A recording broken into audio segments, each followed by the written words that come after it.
बांग्लादेश आज एक ऐसे मोड़ पर खड़ा है जहां एक रास्ता उसे श्रीलंका जैसी आर्थिक तबाही की ओर ले जा सकता है और दूसरा रास्ता उसे यूक्रेन जैसी भू राजनीतिक जंग में धकेल सकता है। सवाल ये नहीं है कि बांग्लादेश में दंगे क्यों हो रहे हैं, सवाल यह है कि किसके लिए हो रहे हैं। नेता बाहर है, जनता सड़कों पर है, मीडिया जल रहा है और दुनिया चुपचाप देख रही है। तो आज इस वीडियो में हम भावनाओं की नहीं, फैक्ट्स, पावर और जियोपॉलिटिक्स की बात करेंगे, क्योंकि बांग्लादेश का भविष्य अब ढाका की सड़कों पर नहीं बल्कि वैश्विक ताकतों की चालों में लिखा जा रहा है। नमस्कार दोस्तों, मैं शेखर झा स्वागत करता हूं आप लोगों का। बांग्लादेश को आज समझने के लिए सिर्फ आज की आग को देखना काफी नहीं है, क्योंकि ये आग कल नहीं चली। इसके नीचे सदकों से सुलगता हुआ कोयला है। 1971 में जिस देश ने एक भाषा और पहचान के नाम पर जन्म लिया, वहाँ शुरुआत से ही सत्ता और संसाधनों के बीच संतुलन कभी स्थिर नहीं रहा। सैन्य शासन, राजनीतिक हत्याएं और बार बार टूटता लोकतांत्रिक इस देश की नींव का हिस्सा बन गए। जब लंबे समय तक एक मजबूत सत्ता ने स्थिरता तो दी, लेकिन उसी स्थिरता के बदले संसाधनों को व्यक्ति केंद्रित बना दिया, तो कानून, मीडिया और विपक्ष धीरे धीरे सिस्टम की रीढ़ बनने के बजाय सत्ता की परछाई बनते चले गए। आर्थिक विकास ने बाहर से एक सफल कहानी रची, लेकिन भीतर बेरोजगारी, असमानता और युवाओं की बढ़ती हताश दबती रही। और यही वो दबाव था जो 2024 के छात्र आंदोलन में फूटा। उस आंदोलन ने सिर्फ सरकार नहीं बदली, उसने उस डर की दीवार भी गिरा दी जो सालों से जनता को चुप रखे हुए थी। लेकिन सत्ता गिरने के बाद जो आया वो मजबूत संस्थागत विकल्प नहीं था, बल्कि एक खालीपन था। और इतिहास गवाह है कि जब भी बांग्लादेश में सत्ता का केंद्र कमजोर हुआ है, तब सड़कों ने फैसला करना शुरू किया है। आज वही इतिहास खुद को दोहरा रहा है। मीडिया पर हमले इसीलिए नहीं हो रहे क्योंकि पत्रकार ज्यादा ताकतवर है, बल्कि इसीलिए क्योंकि सत्ता खुद को असुरक्षित महसूस कर रही है। अल्पसंख्यकों पर हिंसा अचानक नहीं बढ़ी,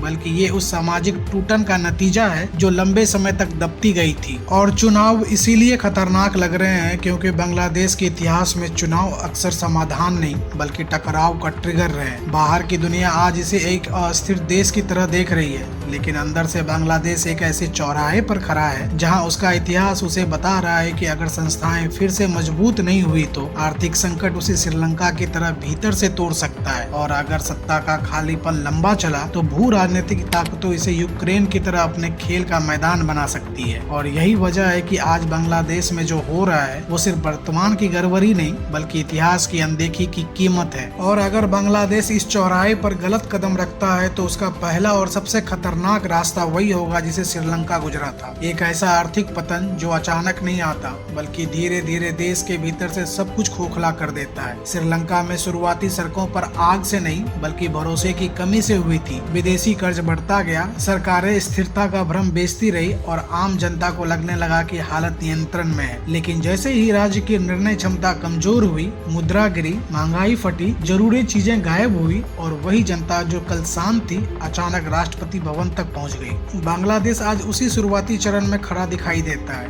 बाहर से अर्थव्यवस्था अभी चलती हुई लगती है, निर्यात और ग्रोथ के आंकड़े मौजूद हैं, लेकिन अंदर से संकेत बदल चुके हैं। बेरोजगारी बढ़ रही है, युवा भविष्य को लेकर अस्वस्थ नहीं है, विदेशी निवेश अस्थिरता से घबराने लगा है और सरकार के पास फैसले लेने की वैसी राजनीतिक ताकत नहीं बची जैसे किसी संकट के समय चाहिए होती है। सबसे खतरनाक बात यह है कि जब राजनीति अराजक हो जाती है तो अर्थव्यवस्था सबसे पहले भरोसा खोती है। बैंक नहीं गिरते, भरोसा गिरता है। बाजार बंद नहीं होते, निवेशक पीछे हटते हैं। और जब भरोसा गिरता है तब IMF राहत पैकेज और आपात फैसले की आग बुझाने के बजाय सिर्फ नुकसान गिनाने का काम करते हैं। अगर बांग्लादेश में यही सिलसिला चल रहा तो ये संकट किसी एक दिन की खबर नहीं बनेगा बल्कि धीरे धीरे आम आदमी की थाली, नौकरी और सम्मान तक पहुंचेगा। और तब तक सड़कों पर उतरने वाले लोग किसी पार्टी के समर्थक नहीं होंगे बल्कि एक टूटे हुए सिस्टम के शिकार होंगे। ठीक वैसे ही जैसे श्रीलंका में हुआ था, जहां अंत में सवाल ये नहीं बचा कि सरकार कौन है बल्कि ये रह गया कि देश को चलाने वाला बचा भी है या नहीं। लेकिन अगर बांग्लादेश की कहानी सिर्फ थाली,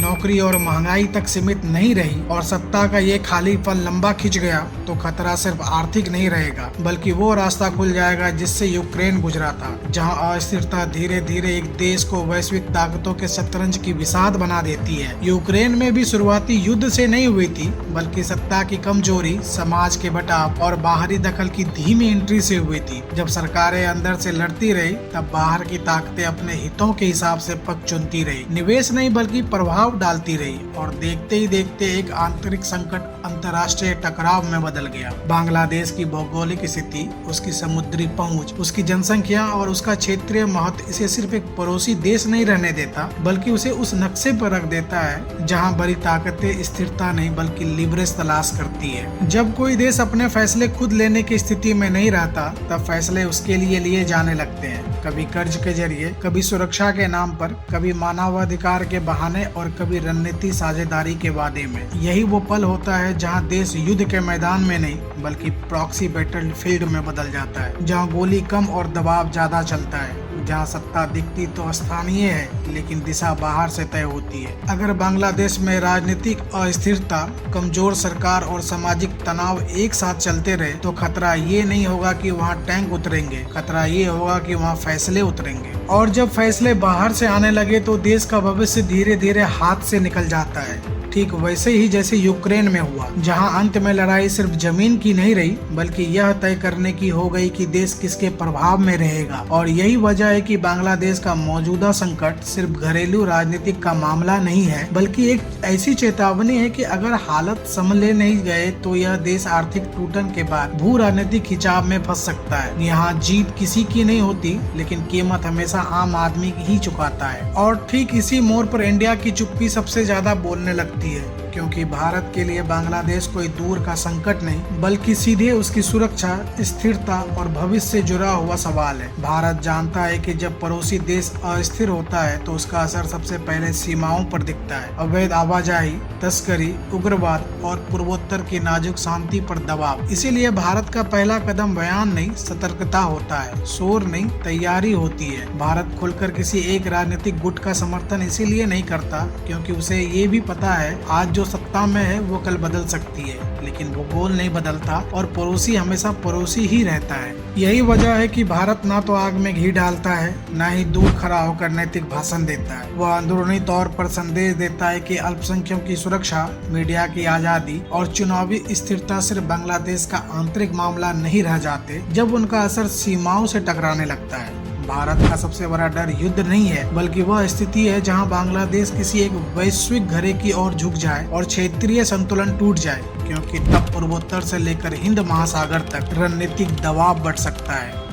इसीलिए भारत इस पूरे संकट को ना तो श्रीलंका की तरह केवल आर्थिक समस्या मान रहा है, न यूक्रेन की तरह केवल भू राजनीतिक लड़ाई, बल्कि एक ऐसे मिश्रित खतरे के रूप में देख रहा है जहां एक गलत कदम पूरे क्षेत्र को अस्थिर कर सकता है। यही कारण है कि भारत की नीति फिलहाल संयम, निगरानी और पर्दे के पीछे सक्रिय कूटनीति की है, क्योंकि भारत जानता है कि कभी कभी सबसे समझदारी भरा कदम यही होता है कि आग में कूदने से पहले यह सुनिश्चित किया जाए कि वह आग अपने घर तक न पहुंचे। और इसी संयम के बाद कहानी वापस बांग्लादेश की अंदरूनी राजनीतिक पर आकर टिक जाती है, जहां सबसे बड़ा और सबसे संवेदनशील नाम अब भी शेख हसीना का है। सत्ता से बाहर होने के बावजूद हसीना बांग्लादेश की राजनीतिक से बाहर नहीं हुई है, बल्कि एक ऐसे साए की तरह मौजूद है जो हर फैसले, हर टकराव और हर चुनावी गणित पर असर डालता है। उनके लंबे शासन ने देश की स्थिरता भी दी और उसी स्थिरता के नाम पर सत्ता को व्यक्ति केंद्रित भी बना दिया, जिससे संस्थाएं मजबूत होने के बजाय एक चेहरे पर निर्भर होती चली गई। और जब वह चेहरा अचानक राजनीति के केंद्र से हटा तो खालीपन बना।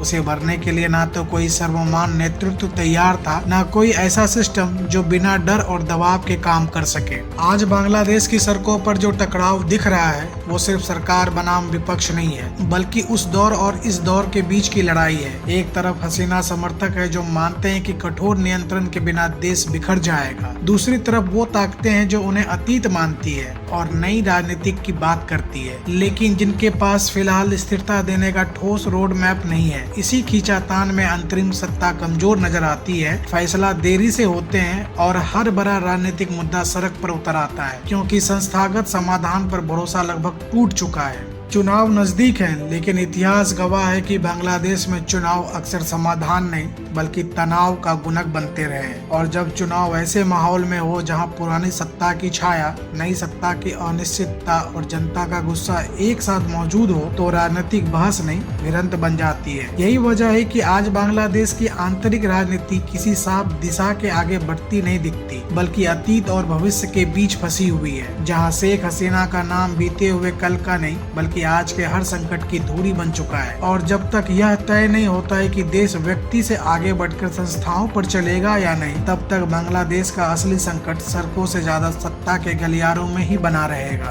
और यहीं पर बांग्लादेश की कहानी एक चेतावनी बन जाती है, सिर्फ अपने लोगों के लिए नहीं बल्कि हर उस देश के लिए जो यह मान बैठता है कि स्थिरता का मतलब सिर्फ एक मजबूत चेहरा होता है, मजबूत संस्थाएं नहीं। क्योंकि जब इतिहास अनदेखा किया जाता है तो वर्तमान सजा बनकर लौटता है। जब सत्ता व्यक्ति से ऊपर नहीं उठती तो हर बदलाव अराजकता लेकर आता है। जब फैसले डर, गुस्से और अधूरे समझौते से लिए जाते हैं तो देश चौराहे पर नहीं खाई के किनारे खड़ा होता है। आज बांग्लादेश अभी गिरा नहीं है लेकिन वो फिसल रहा है, और यही सबसे खतरनाक स्थिति होती है, क्योंकि गिरता हुआ देश मदद मांगता है लेकिन फिसलता हुआ देश अक्सर चेतावनी भी नहीं देता। सवाल अब यह नहीं है कि बांग्लादेश अगला श्रीलंका बनेगा या अगला यूक्रेन। सवाल यह है कि क्या वह समय रहते हुए खुद को बचाने का फैसला कर पाएगा, या फिर इतिहास एक बार फिर लिखेगा कि जब मौका था तब राजनीतिक जीती और देश हार गया। आप सभी का धन्यवाद इस वीडियो के अंत तक बने रहने के लिए। अगर आपको यह विश्लेषण जरूरी लगा तो इसे साझा कीजिए, क्योंकि ऐसे सवाल सिर्फ सुने नहीं जाते, समझे जाते हैं।